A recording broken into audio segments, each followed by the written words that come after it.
우리는 살아남아야 될 줄 믿습니다. 피투성이가 되어도 우리는 살아남아야 될 줄 믿습니다. 말레이시아 가서도 살아남아야 될 줄 믿습니다. 아멘.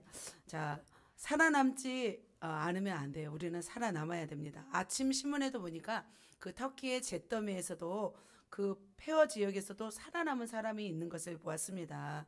오늘도 뭐 기도 시간에도 우리가 기도했지만 이렇게 아이가 막 살아나는 것을 며칠 전에 이건 신문이죠.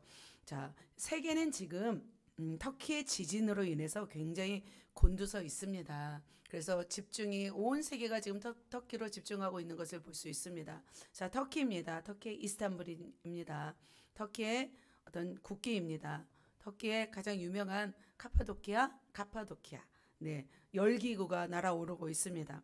자, 이 지역은 바로 어디였어요? 사도 바울이 1차, 2차, 3차 전도 여행을 통해서 다녀간 지역이 바로 터키입니다. 그곳에 어떤 교회가 있었습니까? 갈라디아 교회가 있었고 에베소 교회가 있었고 소아시아 7교회가 있는 지역이 바로 터키입니다. 그 지역에 지금 무엇이 닥쳤어요? 지진이 닥쳤습니다. 자, 사도 바울을 통해서 이방인에게 복음의 문을 열고 교회를 세워서 찬란한 기독교 문화를 정말 예수 그리스도의 향기를 흩날린 그 지역에 지금 뭐가 일어나고 있냐면 무서운 지진으로 인해서 너무나 비극적인 슬픔을 지금 만나고 있습니다. 자, 그렇다면 이 땅에는 지금 여러 판에 의해서 지진이 발생하고 있는데 지진이 없는 곳이 있을까요? 이 땅에는 없는 것 같습니다. 그렇다면 지진이 없는 행성이 있을까요? 지진이 없는 행성으로 우리가 이동하면 될까요? 자, 인간은 그렇습니다. 인간은 지금 과학을 이용하여서 영원히 인류가 생존할 것들을 꿈꾸고 있습니다. 이 땅의 자원이 마모되면 이 땅의 석유와 이 땅의 무슨 많은 자원이 언젠가는 마모되겠죠. 그러면 우주를 개척해서 생존하려는 지금 시도를 하고 있습니다. 그래서 화성에 우주 왕복선을 띄우게 되고 그곳에 그 땅에 그도 지구랑 가장 가깝잖아요. 살 수 있는 환경 시설을 준비하려고 하고 있습니다. 그래서 첨단 과학을 통하여서 생명 연장의 꿈을 또 시도하고 있는 것을 볼 수 있습니다. 하지만 인간이 이렇게 아무리 노력해도 막을 수 없는 것이 있습니다. 자, 인간이 아무리 노력해도 우리가 어떤 고통을 당하게 되는데 그 막을 수 없는 일이 있다면 그것이 뭐냐면 바로 하나님이 내리신 재앙이라고 저는 봅니다.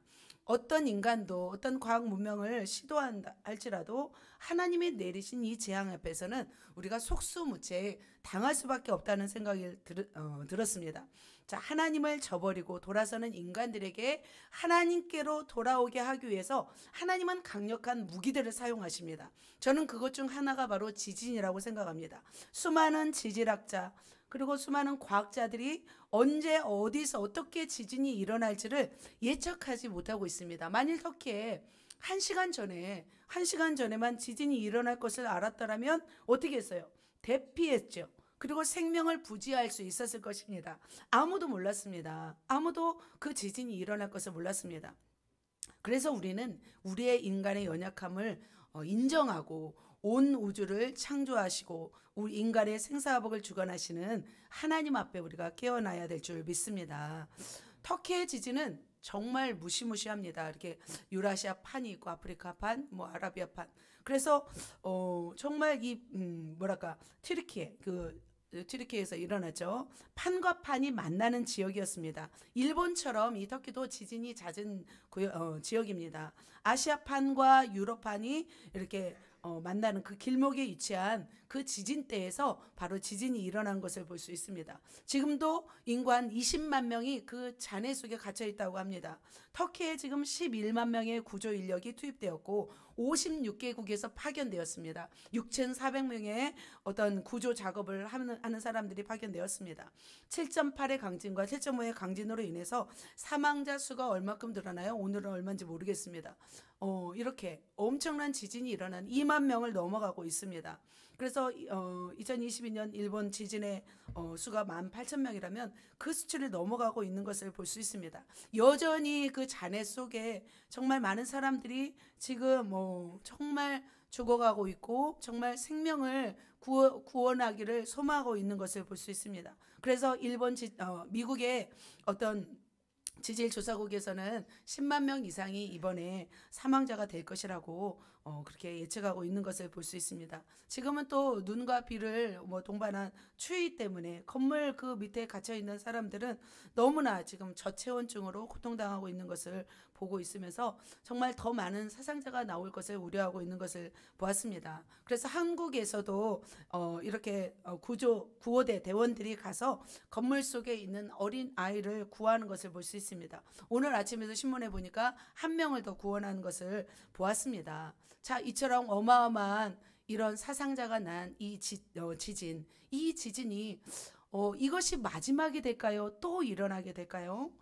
저는 또 일어나게 될 것이라고 생각이 들었습니다. 왜냐하면 성경에서 이런 일들은 계속해서 예언하였고 그 예언들이 지금 이루어지고 있기 때문입니다. 어떤 예언을 하셨냐면 이런 예언을 예수님이 하셨습니다. 같이 읽습니다. 민족이 민족을, 나라가 나라를 대적하여 일어나겠고 곳곳에 기근과 지진이 있으리니 이 모든 것은 재난의 시작이니라. 이 모든 것이 뭐예요? 재난의 시작이라고 했습니다. 그렇다면 이런 일들이 또 일어난다는 거예요? 안 일어난다는 거예요? 또 일어난다는 것입니다. 나에게는 일어나지 않을 거야. 저건 남일이야. 우리가 말할 수 있어요? 말할 수 없습니다. 그러나 우리가 안심하고 우리가 또 안전하게 거할 수 있는 것은 누가 있기 때문일까요? 바로 하나님이 있기 때문입니다. 자, 하나님은 이 모든 상황 속에서 더 많은 너희가 한번 고통을 당해봐라, 이것이 아니라는 거죠. 이 많은 이 어려운 상황들을 우리에게 보게 하시면서 느끼게 하시면서 더 많은 사람들을 어떻게 하려는 목적일까요? 더 많은 사람들에게 경고하여서 살리게 하시려는 하나님의 뜻이 있는 줄 믿습니다. 그래서 우리가 한 가지 붙잡아야 할 것은 뭐냐면 온전히 하나님의 뜻을 구하며 기도하는 자에게는 하나님이 어떤 축복을 주실까요?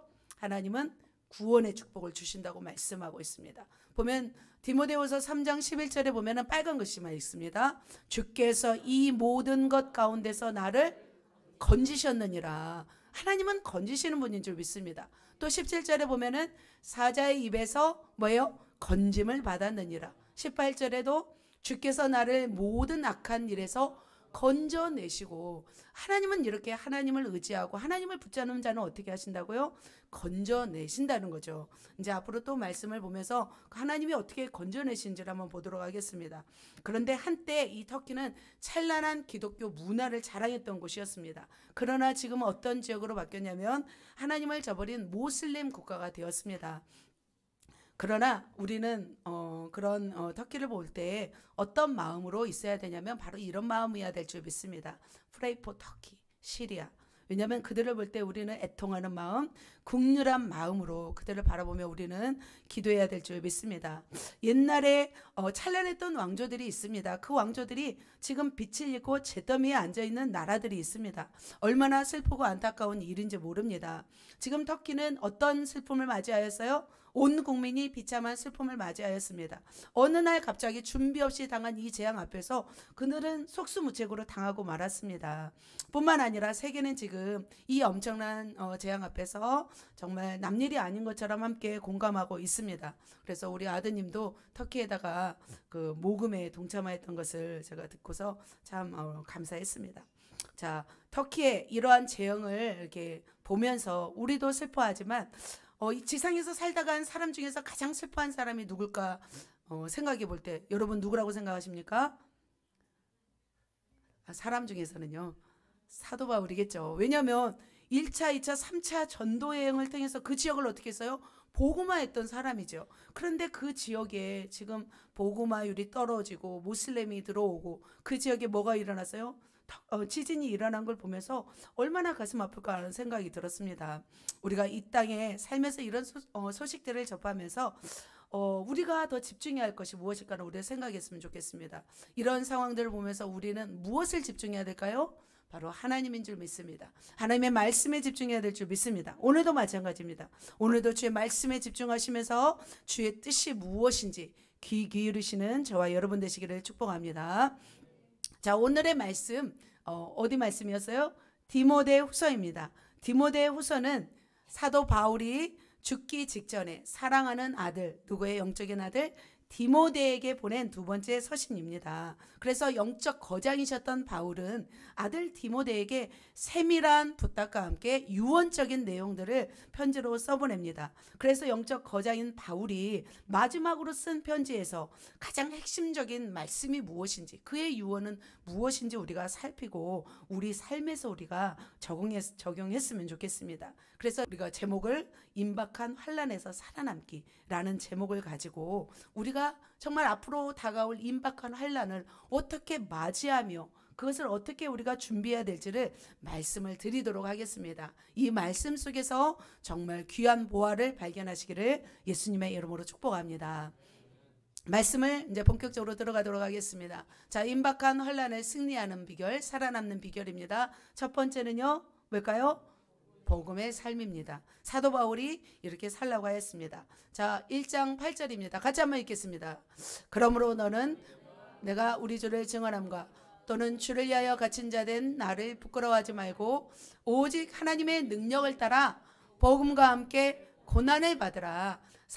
디모데후서 1장에는 복음에 대한 말씀이 많이 나와 있습니다. 사도 바울이 순교하기 직전에 예배소 지역에서 사역하고 있는 디모데에게 쓴 편지가 바로 디모데후서라고 말씀드렸습니다. AD 63년 말엽에 사도 바울은 로마 감옥에서 석방합니다. 자, 이렇게 제가 지난주 말씀드렸던 4차 전도여행을 통해서 어디까지 도착했어요?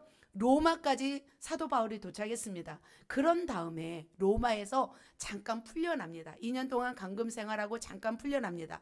그리고 나서 여행을 떠납니다. 어디로 여행을 떠나냐면 저 점선으로 되어 있는 곳이 4차 여행 지역입니다. 이것은 성경에 나와 있지 않습니다. 그러나 우리가 디도서나 디모데후서를 통해서 사도 바울의 이동 경로를 알 수 있습니다. 자, 로마에서 밑으로 출발해서 어디에 도착합니다? 어디에 도착해요? 그레데. 자, 그레데 보이시나요? 자, 그레데에다 누구를 내려놓고 가냐면 디도서 아시죠? 그 디도를 내려놓고 출발해서 에베소로 갑니다. 이 에베소에다 누구를 내려놓고 가요? 디모데를 내려놓고 갑니다. 자, 이건 처음 들어보셨나요? 네. 자, 디모데를 내려놓고 위로 쭉 올라갑니다. 그리고 빌립보에 가서 자, 누구에게 편지를 써요? 디모데에게. 쓴 편지가 디모데 전서입니다. 아시겠습니까? 그리고 쭉 갑니다. 데살로니가에 갑니다. 데살로니가 이쪽에서 그레데 섬에 있는 디도에게 편지를 씁니다. 이게 뭘까요? 디도서입니다. 자, 이렇게 디도서를 쓰고 이제 고린도를 거쳐서 쭉 가서 다시 로마로 가게 됩니다. 이렇게 디모데를 에베소에 남겨놓고 디도를 그레데에 남겨놓고 편지를 써서 보낸 다음에 로마로 도착한 후에 그는 어떻게 되었냐면 감옥에 갇히게 되었습니다. 지하 깊은 감옥에 갇히게 되었습니다. 그리고 나서 4년이 지난 후에 바로 AD 67년에 바로 쭉쭉쭉 에베소에다 편지를 씁니다. 에베소에 누가 있다고 했죠? 디모데가 있다고 했습니다. 디모데에게 몇 번째? 두 번째 편지를 씁니다. 이 편지가 뭐예요? 디모데 후서입니다. 그렇다면 주를 위해서 이 사도 바울이 갇히게 되었는데 갇히게 된 정황을 말씀드리도록 하겠습니다. 그 당시 로마시에는 뭐가 일어났냐면 바로 대화재 사건이 일어났습니다.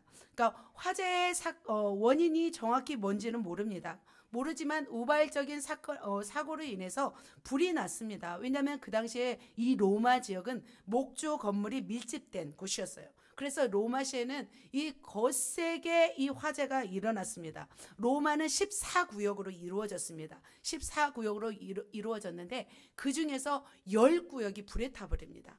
그 중심엔 더 타버리고 4구역만이 살아남았습니다. 그래서 로마 시민들은 이 화재가 단순한 사고가 아니라 바로 누구가 주범일 것이다? 네로가 주범일 것이다라는 소문이 빠르게 퍼져나갔습니다. 왜냐하면 네로 왕제는 그 당시에 약간의 정신 증세, 이상 증세를 보였습니다. 그리고 네로 왕제는 이 불타오르는 이 대화제를 보면서 노래했다는 소문이 막 돌면서 방화범으로 누구를 지목해요? 네로가 지목되었습니다. 그래서 네로 왕제는 굉장히 불안해지기 시작했습니다. 누구를 찾기 시작했을까요? 속죄의 양을 찾기 시작했습니다. 그런데 공교롭게도 피해를 입지 않은 지역 4구역 중에서 한 구역이 유대인과 기독교인들이 살고 있었습니다. 그래서 네로는 누구를 지목했어요? 기독교인과 유대인을 지목했습니다. 그런데 하필 네로 황제의 부인이 어떤 사람이었냐면 유대인이었어요. 유대인이었기 때문에 그러면 지목될 사람이 누구였어요? 기독교인이 네로의 레이드망에 폭fat된 것입니다. 그때서부터 해서 악명 높은 이 로마는 이제 네로의 광적이고 엽기적인 이 기독교 핍박이 이제 로마 시내로 전체로 확장된 것을 볼 수 있습니다. 그래서 결국 누가 잡혀온 거예요? 사도 바울도 잡혀와서 지하 감옥에 들어갔던 것을 볼 수 있습니다. 네로의 핍박은 굉장히 살벌했습니다. 굉장히 살벌했고 가혹했고 무시무시했습니다. 이제는 가택 연금 상태가 아니었습니다. 이제는 양발의 족쇄를 채우고 중재인의 상태로 사실 로마 감옥에 감금되었습니다. 그 당시에는 이제 면회도 안 되었습니다. 면회도 안 되고 물질도 부족했습니다. 그리고 4차 여행 전도여행을 하면서 수많은 고난을 겪으면서 바울의 몸은 어떤 상태가 되었을까요? 굉장히 쇠약한 몸의 상태가 되었습니다. 그래서 사도 바울은 뭘 느꼈냐면 이제 본인이 사명이 다한 것을 느끼게 되었습니다. 그래서 그는 가장 어떻게 보면 이 디모데 후서를 읽어보면 가장 인간적인 말들이 가장 많이 나와 있어요.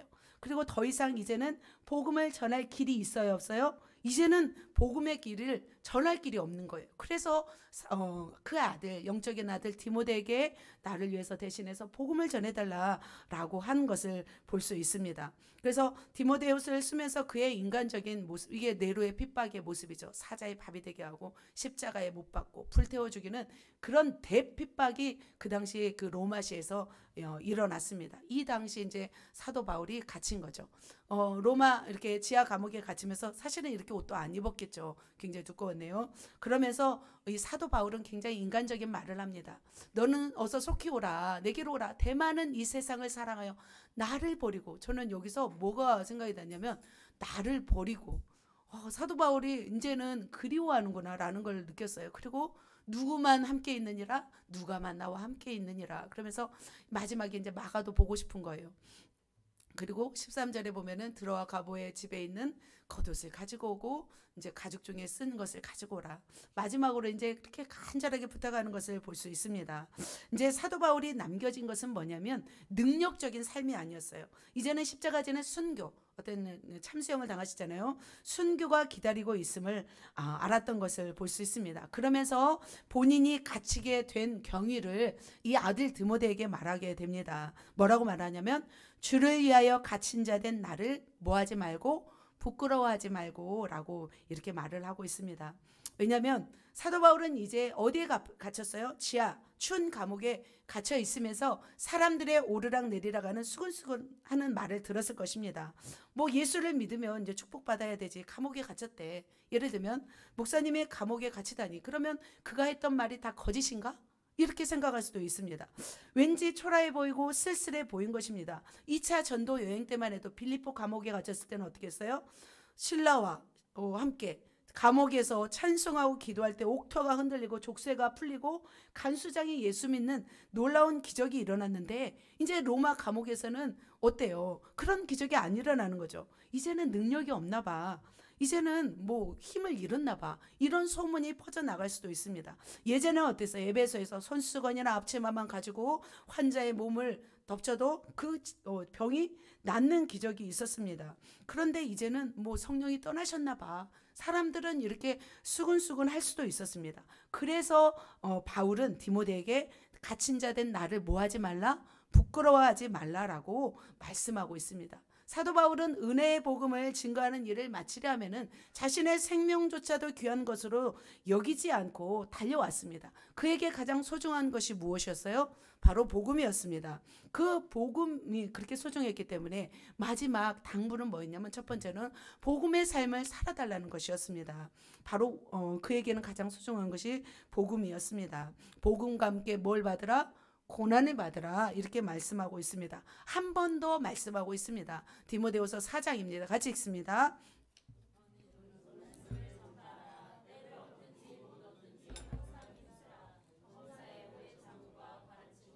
경계하고 아멘. 바울은 산자와 죽은 자를 심판하실 그리스도 앞에서 그가 나타나실 것과 그의 나라를 두고 엄히 명하였어요. 이거는 엄히 명하였어요. 그냥 뭐 말씀을 전파하라 정도가 아니라 이 1절에 보면 내가 너에게 엄히 명하노니 라고 말씀하고 있습니다. 무슨 말씀이에요? 때를 얻든지 못 얻든지 뭐하기에 힘쓰라? 복음에 힘쓰라 라고 말씀하고 있습니다. 말씀을 전하라 말씀하고 있습니다. 바로 그것이 저와 여러분이 살아갈 삶인 줄 믿습니다. 바로 우리가 복음을 전하는 그 고난 받는 삶이 바로 앞으로 임박한 환난을 우리가 승리하는 비결인 줄 믿습니다. 그는 그렇게 살아갔습니다. 그리고 그의 아들 디모데가 그렇게 살아주기를 원했습니다. 그의 입술에는 무엇이 있었냐면 복음이 있었습니다. 그의 피는 무슨 피일까요? 복음의 피인 줄 믿습니다. 코카콜라 사장이 말합니다. 내 몸에는 뭐가 흐른다? 코카콜라가 흐른다. 여러분의 고백이 되시길 예수님의 이름으로 축복합니다. 저도 그런 사람이 되고 싶습니다. 이 말씀을 증거하면서 준비하면서 좀 하나님 앞에 그 고백을 했습니다. 하나님, 저에게도 이 사도 바울의 열정을 주십시오. 저에게도 이 복음의 열정을 주십시오. 사도 바울처럼 제 안에도 이런 예수의 피가 흘렀으면 좋겠습니다. 라고 고백했습니다. 사랑하는 성도 여러분, 사도 바울은 감옥에서 아들 디모데에게 복음으로 살라고 명하고 있습니다. 만일 사도 바울 선생님이 저와 여러분에게 마지막으로 만일 서신을 쓴다면 무슨 말씀을 하실까요? 이곳에 오셔서 하신다면 무슨 말씀을 하실까요? 눈이 오나 비가 오나 바람이 부나 무엇을 전하십시오? 복음을 전하십시오 라고 하실 줄 믿습니다. 그래서 오늘 첫 번째로 사도 바울이 디모데에게 말씀한 그 복음을 위해서 살라는 말씀이 저와 여러분의 삶이 되시기를 예수님의 이름으로 축복합니다. 그렇게 살아갈 때, 그리고 먼 날 주님을 만날 때에 주님이 각 사람에게 무엇을 주실까요? 그렇게 살아간 여러분에게 칭찬과 면류관과 상을 주실 줄 믿습니다. 아멘이십니까? 아멘. 두 번째입니다. 임박한 환난을 승리하는 비결 두 번째입니다. 같이 읽습니다. 군사의 삶입니다. 디모데후서 2장의 핵심은 군사의 삶입니다. 디모데후서 2장 3, 4절입니다. 같이 읽습니다. 예수의 좋은 병사로 나와 함께 고난을 받으라. 병사로 복무하는 자는 자기 생활에 얽매이는 자가 하나도 없나니 이는 병사로 모집한 자를 기쁘게 하려 함이라. 아멘. 쫄병이 아니라 병사 수준이 아니라 장군 별까지 되시기를 예수님의 이름으로 축복합니다. 자, 바울은 에베소에 누구를 남겨두고 왔어요? 디모데를 남겨두고 왔습니다. 아까 에베소, 이 지역에 에베소에 디모데를 남기고 왔습니다. 바울의 마음은 편했을까요? 안 편했을까요? 편하지 않았습니다. 자, 디모데는 몇 차 전도여행 때 만났어요? 1차 전도여행 때 만나서 2차 전도여행 때부터는 계속 바울을 따라다녔습니다. 그렇다면 바울과 동역하면서 디모데는 힘들었을까요? 안 힘들었을까요? 힘들었습니다. 그리고 4차 전도여행까지 같이 따라다니고 결국은 어디를 맡게 돼요? 에베소 지역을 맡게 되었습니다. 이제 홀로선 디모데는 이 에베소 지역을 맡아야 합니다. 에베소는 어떤 지역이었어요? 환락의 도시였습니다. 쉬운 도시가 아니었습니다. 데메드리오의 폭동이 일어난 곳이었습니다. 아데미 여신을 숭배하는 곳이었습니다. 우상이 난무한 그곳에 디모데를 남겨두고 떠나온 바울은 편했을까요? 안 편했을까요? 편치 않았습니다. 그래서 그에게 뭐가 되라 말씀하냐면 강하고 담대한 군사가 되라 말씀하고 있습니다. 왜 그렇게 디모데에게 강하고 담대한 군사가 되라고 말씀했을까요? 바로 디모데는 어떤 사람이었기 때문에 연약했기 때문이죠. 그래서 강한 군사가 되라고 말씀한 것을 볼 수 있습니다. 디모데에게 너 연약하고 부드러워라. 너 온유하게 말하고 연약하게 말하렴. 부드럽게 말해. 이렇게 안 어울리는 거죠. 디모데가 그런 사람이니까. 그렇게 말하면 승질나죠. 한마디로 말하면. 그죠? 사도 바울에게 예를 들면 군사가 되십시오. 이 말이 사도 바울에게 어필이 될까요? 성질을 좀 죽이십시오. 말 좀 부드럽게 하십시오. 사도 바울은 이렇게 말해야 사도 바울님이 뜨끔하실 거예요. 그리고 고치려고 노력하시죠. 도전이 되죠. 근데 디모데에게 너 연약하게 말하는 게 어울려. 그렇게 부드럽게 말하렴. 아닌 거죠. 아닌 거죠. 그래서 디모데에게 이전에도 몇 가지 말씀을 한 적이 있어요. 내 연소함을 업신여기지 못하게 하라. 디모데는 연소했어요. 그리고 디모데후서 2장 2절에 보면 내 청년의 정욕을 피하고 디모데는 뭐였어요? 청년이었던 거죠. 그리고 세 번째로는 물만 마시지 말고 내 위장과 자주 나는 병을 포도주가 조금 쓰요. 그러니까 그는 굉장히 염려와 근심과 굉장히 섬세했어요. 섬세하고 신경성이었고 굉장히 민감했던 사람이었던 거예요. 그래서 어떻게 해요? 굉장히 디모데에게는 어떤 요법이 필요했어요? 충격 요법이 필요했던 거죠. 그래서 사명을 감당하기 위해서 뭐가 되라? 군사가 되라 라고 말씀을 드린 것을 볼 수 있습니다. 뿐만 아니라 이제는 사도 바울이 이제는 계속적으로 디모데를 보살필 수 있어요, 없어요? 보살필 수 없어요. 그래서 지속적으로 돌볼 수 없기 때문에 이제는 디모데에게는 너무나 간절한 마음이 있었던 거죠. 그리고 디모데는 어떻게 서게 해야 돼요? 이제는 홀로 서기를 해야 된다는 거죠.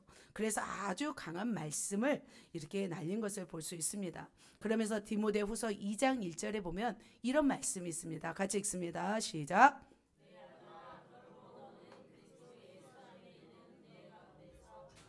네. 디모데는 세상적으로 강하지 않았습니다. 기질적으로 강하지 않았습니다. 디모데는 세상적으로 기질적으로 강하지 않게 태어났어요. 그래서 태어나기를 어떻게 태어났어요? 부드럽고 온유하게 태어난 사람이었습니다. 그래서 그런 사람들은 그러면 강한 군사가 될 수 있어요? 없어요? 그래도 통로가 있다는 거죠. 어디 안에서? 예수 그리스도의 은혜 안에서 강하여질 수 있다는 것을 말씀하고 있습니다. 기린이 강하였더라. 토끼가 강하였더라. 뭐지? 사슴이 강하였더라. 양이 강하였더라. 조금 안 어울리잖아요. 그러니까 디모데는 이렇게 약하게 태어났다는 거죠. 우리 집 토끼가 뭐지? 참 승질을 많이 부립니다.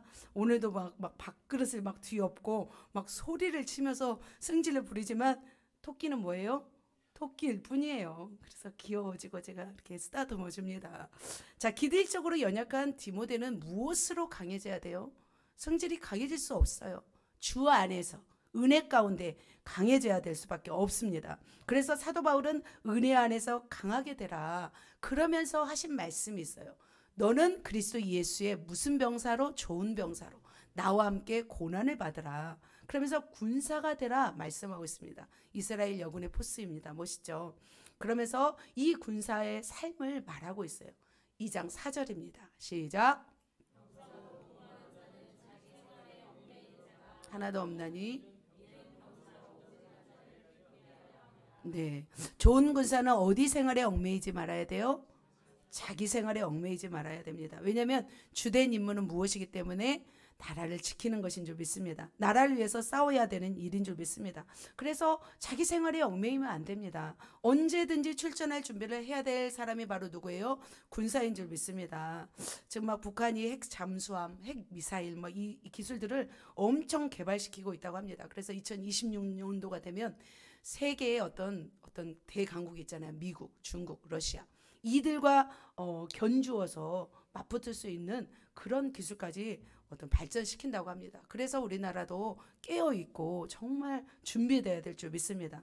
저 예전에 참 리얼리티한 전쟁 영화를 본 적이 있습니다. 그래서 우리 딸이 그 전쟁 영화를 보고서 너무 두려움에 막 휩싸이기도 했는데 그 전쟁 영화를 보면서 군사들을 봤어요. 군복과 무기를 들고 무장하고 있더라고요. 그리고 언제 어디서든지 적들의 폭격과 적들의 공격을 맞이할 준비를 하고 있는 것을 보았어요. 그래서 먹는 시간에도 깨어 있습니다. 그리고 지시가 있으면 어떻게 돼요? 바로 나가야 되기 때문에 정말 군사들은 깨어 있는 것을 보았습니다. 전우가 폭격을 맞아 쓰러져 죽어가도 슬퍼할 겨를이 없는 것을 보았습니다. 왜냐하면 또 전쟁이 일어날 것을 우리는 대비해야 되기 때문이죠. 저는 그 영화를 보면서 어떤 생각이 들었냐면 우리 교회도 이런 전쟁이 시작되었구나라는 생각이 들었습니다. 그 이후에 바로 이제 악한 영 팟의 우리 미션이 시작되었습니다. 그렇게 전쟁을 치르는 병사는 어떻게 되어 있었냐면 깨어 있어야 될 줄 믿습니다. 그러한 자만이 승리하게 됩니다. 세상의 병사가 아니라 우리는 그리스도 예수의 영적 병사이기 때문에 영적 군사이기 때문에 우리는 날마다 깨어 있어야 될 줄 믿습니다. 왜냐하면 적들이 보여요, 안 보여요? 적들이 안 보입니다. 물론 영적으로 영안이 열리신 분들은 보이겠지만 보이지 않기 때문에 우리는 더 깨어서 준비해야 될 줄 믿습니다. 좋은 군사는 바로 선한 싸움을 하는 자입니다. 이렇게 군사는 싸움을 합니다. 그래서 군사는 체력을 준비해야 되고 무기를 준비해야 될 줄 믿습니다. 체력은 성령으로 충만한 것입니다. 기도와 말씀으로 깨어 있는 것입니다. 무기는 성령의 은사이고 성경 말씀인 줄 믿습니다. 그래서 언제 공격해 올지 모르는 적들을 향하여서 우리는 싸울 준비를 하면서 날마다 싸워서 승리해야 될 줄 믿습니다. 에베소서에서 이런 말씀을 하고 있습니다. 뭐냐면 끝으로 너희가 주 안에서와 그의 힘의 능력으로 강건하여 지고 마귀의 계계를 능히 대적하기 위해서 무엇을 입으라? 하나님의 전신갑주를 입으라 말씀하고 있습니다. 그래서 구원의 투구, 성령의 검, 의의 흉배, 뭐죠? 진리의 허리띠, 믿음의 방패, 그리고 말씀의 검, 그리고 평안의 복음의 신을 신고 우리는 마귀와 싸우고 정말 이 세상과 싸워서 승리할 그런 영적인 군사로 우리를 부르신 줄 믿습니다. 그렇다면 어떻게 디모데에게 이렇게 말씀하냐면 은혜 가운데 강하여서 이 군사가 되라. 약하면 군사가 될 수 있어요, 없어요? 약하면 군사가 될 수 없습니다. 영적으로 강해야 되고 은혜 가운데서 우리가 강하여져서 정말 군사로서의 삶, 자기 생활에 얽매이지 말아야 돼요. 자기 생활에 얽매이지 말고 부르신 자를 기쁘게 하기 위해서 강력한 영적 군사가 되어야 될 줄 믿습니다. 언제 어디서 쳐들어올지 모르는 이 악한 영들, 악한 세력들을 대적하여 싸우기 위해서 우리는 깨어있는 영적인 군사가 되어서 우리는 싸워서 승리해야 될 줄 믿습니다. 아멘. 옆 사람에게 당신은 강력한 영적인 군사입니다. 군사가 되십시오. 네, 오늘 시들시들해서는 안 돼요. 막 시들시들한 군사는 다 당해요. 저격당해요. 탁탁탁 마귀들이 보고 있기 때문에 시들시들하지 말고 다 군기가 잡혀 있어서 우리가 깨어 있어야 될 줄 믿습니다. 자, 세 번째입니다. 임박한 환란에 승리하는 비결. 세 번째 같이 읽습니다. 시작. 경건의 삶, 경건의 삶입니다. 디모데 이제는 3장으로 넘어갑니다. 이제 1장, 2장, 3장 시작. 무릇 그리스도 예수 안에서 경건하게 살고자 하는 자는 박해를 받으리라 말씀하고 있습니다. 사도 바울은 왜 경건하게 살고자 하는 자는 박해를 받는다고 하였을까요? 마지막 때가 다가왔기 때문입니다. 누가 말씀하셨나요? 네, 우리 최원 지사님 감사합니다. 마지막 때가 되면은 박해가 심해집니다. 사도 바울은 이 마지막 때에 대해서 데살로니가 전서에서 이미 말씀하고 있습니다. 어떤 말씀이 있냐면 이 말씀입니다. 같이 읽습니다. 형제들아, 때와 시기에 관하여는 너에게 쓸 것이 없으면 그날이 도둑같이 이를 줄 너희가 자세히 알미라. 자, 주의 날이 어떻게 이를 줄 너희가 알기 때문이라. 도둑같이. 주의 날은 누구같이 온다고 했냐면 도둑같이 온다고 했습니다. 우리 교회는 도둑이 침범하지 못합니다. 이 근처 다 도둑이 싹쓸이했지만 우리 교회만 침범하지 못했습니다. 아무튼 이렇게 도둑같이 온대요. 자, 임신한 여인의 해산의 고통이 갑자기 이른 것처럼 주의 날도 갑자기 이를 것을 말씀하고 있습니다. 그런데 너무 감사한 것은 뭐냐면 어둠에 있지 아니하고 밤에 빛에 거하는 자들은 주의 날이 도둑같이 임하지 않는데요. 사실일까요? 사실입니다. 같이 읽습니다.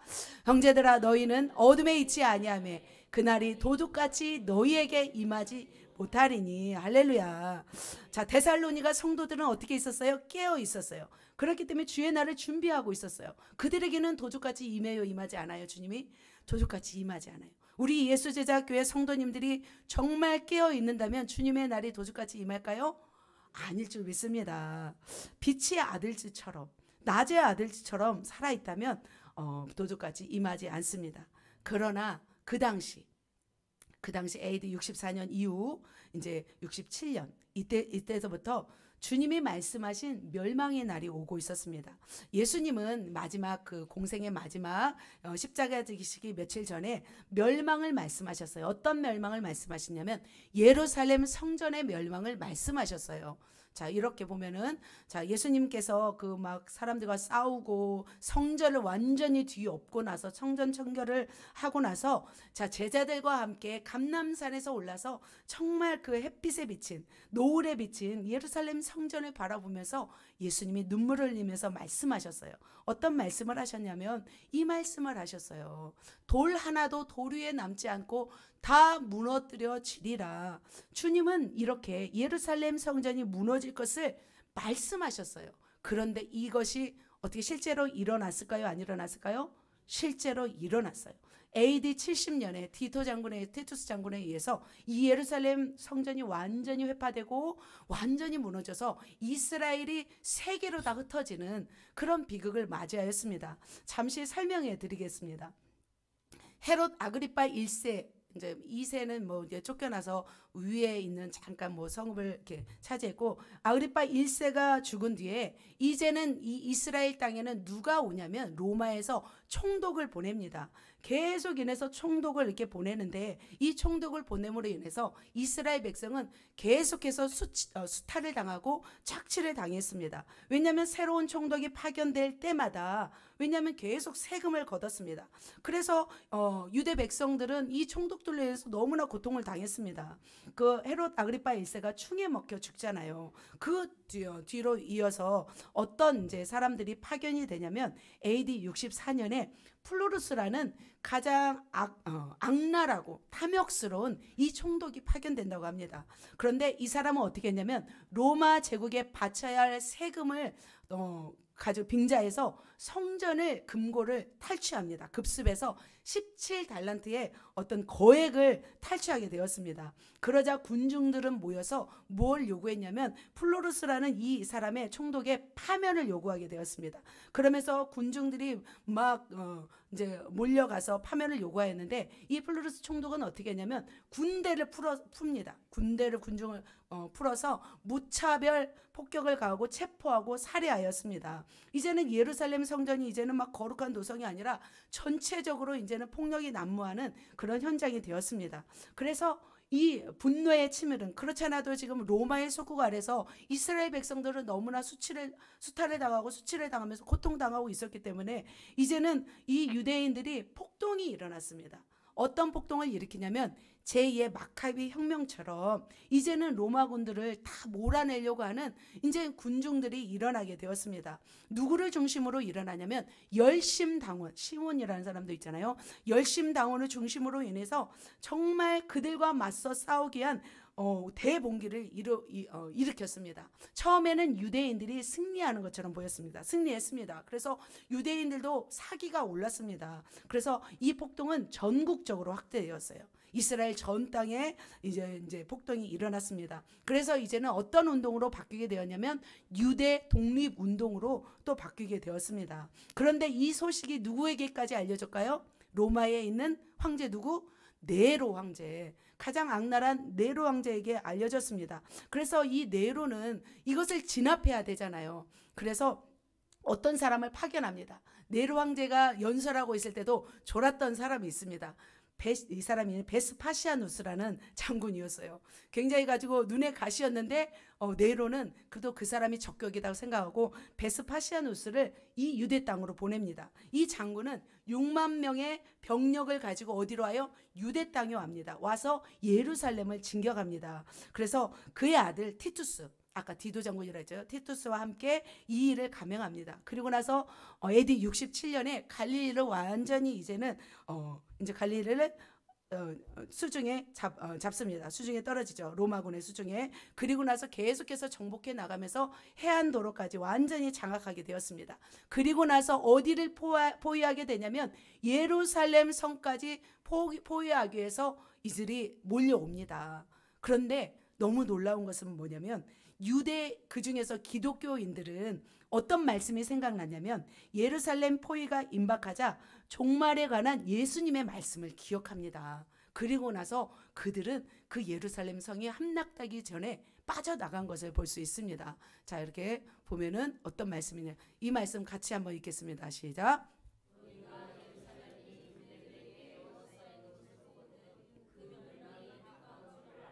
그때 유대에 있는 자들은 산으로 도망갈 것이며 성내에 있는 자들은 나갈 것이며 촌에 있는 자들은 그대로 들어가지 말지어다. 자, 할렐루야죠. 자, 기독교인들은 예수님의 말씀이 생각났어요. 자, 로마군이 예루살렘 성을 포위하는 것을 보면 임박한 세상의 종말을 확신한 거였어요. 그래서 기독인들은 예루살렘을 빠져나가서 요단의 동편 쪽으로 다 탈출을 감행했다고 합니다. 그리고 난 뒤에 베스파시아누스가 유다를 이렇게 진압하고 있는 동안에 어떤 사건이 일어나냐면 네로 왕제가 자살해서 죽습니다. 이제 갑자기 공석이 된 거예요. 그러자 로마에서는 황제감을 누구를 뽑아요? 바로 베스파시아누스를 뽑습니다. 그래서 베스파시아누스가 바로 로마에 가서 이제 황제의 길을 걷고, 그러면 예루살렘 멸망을 누구에게 맡겨요? 그의 아들 티투스 디도 장군에게 맡기고 떠납니다. 그리고 나서 AD 70년 봄에 어떤 일이 있어요? 베스파시아누스는 로마에서 황제가 됩니다. 그리고 그의 아들 티투스는 예루살렘을 함락합니다. 성전을 완전히 파괴합니다. 그래서 그 당시 예루살렘 성전에서 죽은 자들만 해도 100만 명에 이른다고 하죠. 그래서 마지막 남은 열심당원들은 최후의 항전을 하게 됩니다. 그래서 어디로 가서 항전을 하냐면 마사다 전투하죠. 마사다에 집결합니다. 그리고 나서 결국은 이 항전도 3년 만에 완전히 포위당하고 전부 다 자살해서 죽는 것을 볼 수 있습니다. 이렇게 7년 동안 유대인의 봉기는 참패로 끝나게 되고, 이스라엘 전 백성들은 2000년 동안 나라 잃고 이렇게 생활을 하게 되었습니다. 그렇게 찬란했던 문화, 예루살렘의 위험도 결국은 어떻게 되었어요? 멸망에 이르게 된 것을 볼 수 있습니다. 예수님이 말씀하셨잖아요. 예수님이 말씀하신 그 예루살렘 성의 멸망이 어떻게 되었어요? 그대로 이루어진 것을 볼 수 있습니다. 마찬가지로 이걸 보면서 우리가 느껴야 할 것은 뭐냐면, 성경에서 예언한 것은 어떻게 된다? 다 이루어진다라는 것입니다. 하나님께 처음 말씀드린 것처럼 천체 민족이 나라와 나라를 대적하여 일어나겠고 처처에 기근과 지진이 있으리니 재난의 시작이니라 말씀하고 있습니다. 사도 바울은 알고 있었던 거죠. 사도 바울은 시대가 어떻게 흐르고 있다는 것을 알게 되었습니다. 그래서 디모데에게 마지막 때의 사람들의 모습을 어떠한 모습으로 살아가고 있을지를 말씀하고 있어요. 디모데후서 3장의 내용이에요. 디모데후서 3장의 내용 중에서 이런 말씀이 있습니다. 자, 마지막 때의 사람들의 모습입니다. 같이 읽습니다. 사람들이 자기를 사랑하며 돈을 사랑하며 자랑하며 교만하며 비방하며 부모를 거역하며 감사하지 아니하며 거룩하지 아니하며, 이렇게 말씀하고 있어요. 자기를 사랑해요. 이기적으로 변하고 있어요. 자기밖에 모르는 사람들이 되어가고 있어요. 옆에 사람이 죽어가도 알 수 없어요. 자기밖 공동체에 헌신하기보다는 공동체에서 자기의 유익을 원하는 사람들로 지금 변하고 있다는 거죠. 돈을 사랑하고 있습니다. 돈을 위해서 살아가고 있습니다. 자랑합니다. 스펙을 학벌을 학위를 자랑합니다. 명예를 자랑합니다. 지위를 자랑합니다. 교만합니다. 교만에는 커트라인이 있어요, 없어요? 잘난 사람만 교만합니까? 모든 사람은 다 교만해요. 가진 것이 없는 사람도 교만하고 배운 것이 없는 사람도, 모든 사람은 교만합니다. 그리고 뭐예요? 비방합니다. 비방하는 글이 얼마나 무서운지 아세요? 정말 초등학생들이 비방하는 것도 살벌합니다. 감사를 모릅니다. 하나님께 감사해야 되고 사람에게 감사를 모르고 살아갑니다. 거룩하지 아니합니다. 거룩하지 왜? 나는 원래 죄인이야. 나 원래 이래. 죄를 끊어버릴 생각을 하지 않습니다. 또 어떤 모습입니까? 마지막 때의 모습. 같이 읽습니다. 배신하며 조급하며 자만하며 쾌락 사랑하기를 하나님 사랑하는 것보다 더하며. 사람들은 배신합니다. 동지를 배신합니다. 조급합니다. 너무나 급합니다. 자만합니다. 쾌락 사랑하기를 하나님 사랑하는 것보다 더한대요. 이런 자들은 뭐냐면 경건의 모양만 있는 자들이라고 말씀하고 있습니다. 성경에는. 그래서 우리는 지금 어떤 시대를 지금 살아가고 있냐면 임박한 환난을 맞이할 때 이러한 시대를 살아간다는 거죠. 이렇게 변해가고 있는 시대 가운데 사도 바울은 디모데에게 뭐라고 말씀하실까요? 바로 디모데후서 3장 14절에서 말씀합니다. 쭉 마지막 때의 일들을 쭉 말씀하면서, 그러면서 이러한 시대를 네가 살아갈 때 너는 어떻게 살아라. 바로 이 말씀입니다. 3장 14절입니다. 같이 읽습니다. 그러나 너는 배우고 확신한 일에 거하라. 너는 내가 누구에게서 배운 것을 알며. 자, 무엇을 배우라고 할까요? 사도 바울은 디모데에게 무엇을 배우라고 했을까요? 바로 말씀이겠죠. 말씀이겠죠. 성경 말씀이겠죠. 그래서 구원의 지혜가 있는 무엇으로 돌아가라? 성경 말씀으로 돌아가라. 경건으로 돌아가라 라고 말씀하고 있습니다. 경건의 사전적인 의미는 거룩과 경외함이라고 합니다. 그래서 거룩은 구별되었다는 뜻이고 경외는 존경하며 두려워한다는 뜻을 말씀하고 있습니다. 그래서 이 경건은 마음에서부터 무엇으로 시작하냐면 경외로부터 시작하는 것을 볼 수 있습니다. 그래서 하나님은 여러분의 중심에 뭘 살펴요? 중심의 동기를 살핍니다. 여러분의 중심이 얼마나 하나님을 경외하고 있는지, 중심이 올바른지, 중심이 바르지 않는지를 주님이 살피고 있다는 거죠. 그래서 중심의 주님을 경외하고 중심의 주님을 두려워하고 중심에서 주님을 사랑하기를 원하십니다. 그러면서 그 중심에서 이렇게 사랑하는 자는 경건의 훈련을 하고 경건을 하게 되는데 바로 어디서부터 이 경건이 시작되냐면 바로 하나님의 말씀입니다. 자, 15절입니다. 15절에 그 유명한 말씀이죠. 어려서부터 무엇을 알았나니? 성경을 알았나니. 성경은 능히 너로 하여금 그리스도 예수 안에 있는 믿음으로 말미암아 구원에 이르는 지혜가 있게 하느니라. 자, 사도 바울은 이 디모데가 어렸을 때부터 무엇을 배운지를 알아요? 성경. 로이스와 유니게를 통해서 믿음의 전수를 받았어요. 디모데는. 그래서 그는 어렸을 때부터 뭘 배웠냐면 성경을 알았던 거죠. 그래서 그 성경을 기억하라. 아까 뭐라고 말씀드렸어요? 성경을 어떻게 하라?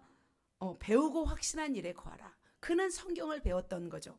그래서 임박한 환난을 맞이하는 우리에게 승리하기 위해서는 무엇으로 우리가 교육해야 될까요? 반드시 말씀, 성경으로 교육되어야 될 줄 믿습니다. 성경이 없는 사람은 환난 때에 어떻게 돼요? 환난을 감당할 수 없어요. 환난 때에 피할 수 없어요. 낮에 다니는 사람, 빛에 거하는 사람은 주의 날이 어떻게 임한다고 했어요? 도둑같이 임하지 않는다고 하였습니다. 아까도 봐봐요. 예루살렘 멸망 직전에 말씀을 상고한 기독교인들은 어떻게 했어요? 빠져나갔어요.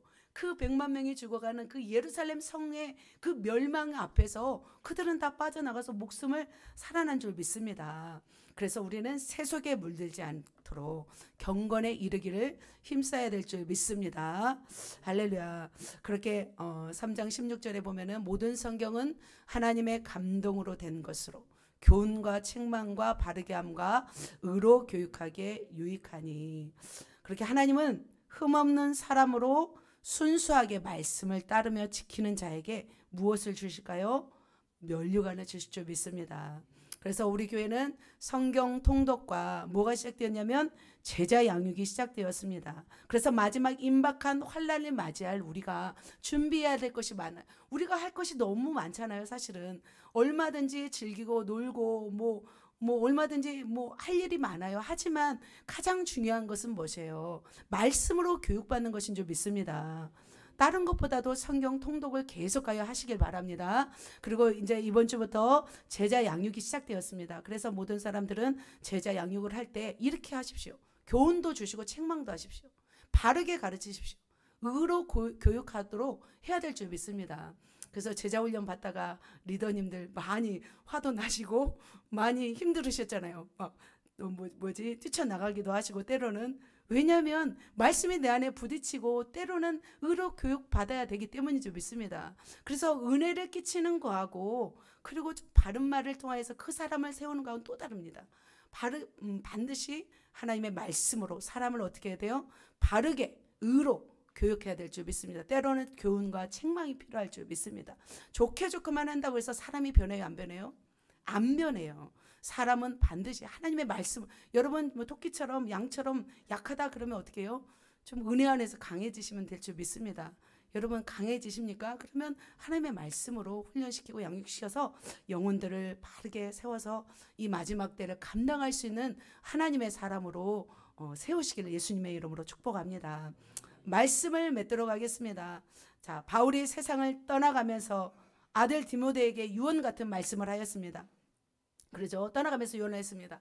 이 세상도 마찬가지인 것 같습니다. 영적인 거물들이, 영적인 거목들이 한 분 한 분 이 세상을 떠나가십니다.